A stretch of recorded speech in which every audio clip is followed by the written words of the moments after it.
مدخل المشفى الجامعي حيث يعالج الرئيس الجزائري عبد العزيز بوتفليقة. وكانت طائرة الرئيس بوتفليقة قد حطت في المطار، فيما نقلت رويترز عن مصدر جزائري أنه من المتوقع أن يعود الرئيس الجزائري بوتفليقة إلى البلاد هذا اليوم.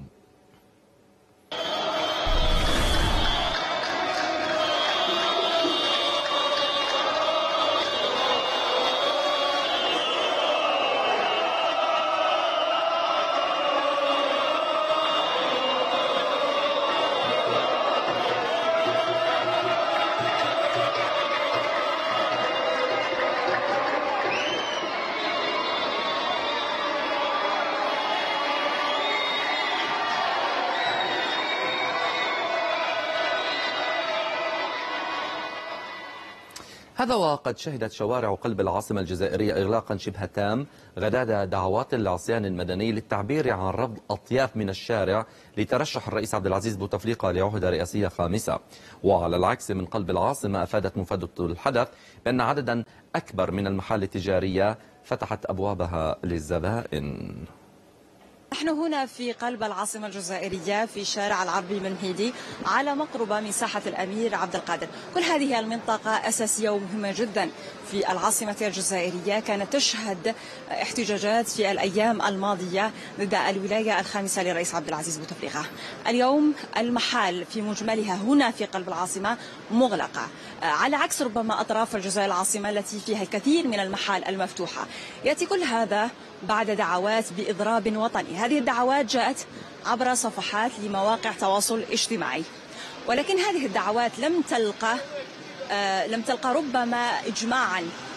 كثير من الناشطين حذروا منها وقالوا ربما ستؤثر على الحراك، ربما كذلك ستؤثر على حجم التأييد الشعبي، وربما تؤثر على مصالح الناس. القليل هنا في الجزائر العاصمة من المحال المفتوحة، هذه صيدلية ربما من الضروري أن تكون مفتوحة في هذه الفترة الزمنية، ولكن العديد من المحال والعديد من أين تباع المواد الغذائية غير مفتوحة. يذكر فقط بأن هذه الدعوات مثل ما ذكرت لم تلقى إجماعا في مواقع التواصل الاجتماعي والناشطين والتجار. الاتحاد العام للتجار الجزائريين كان دعا إلى عدم تنفيذ هذا الإضراب الوطني، رغم أنه أكد بأن هذا الموقف لا يعني أبدا إجماعا أو لا يعني أبدا موقفا سياسيا معينا، هو فقط ربما موقف لحماية مصالح الناس.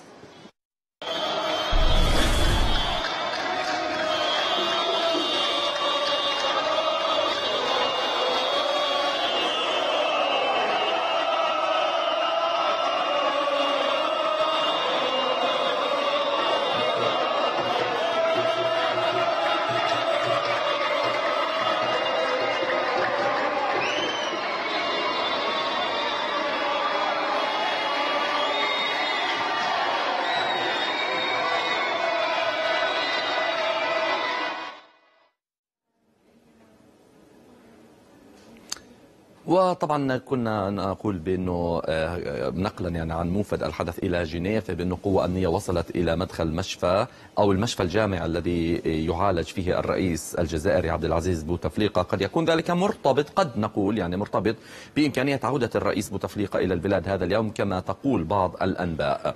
بكل الأحوال الترقبات يعني تسود الشارع الجزائري بخصوص ذلك.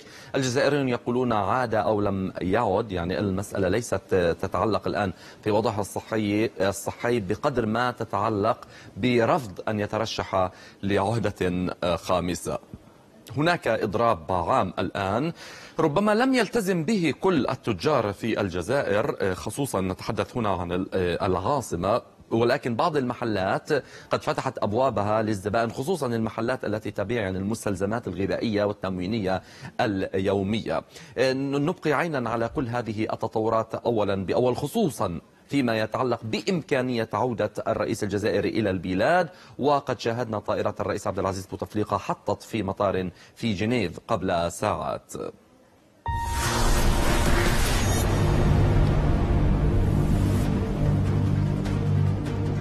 استوديو الحدث مستمر وفيه بعد الفاصل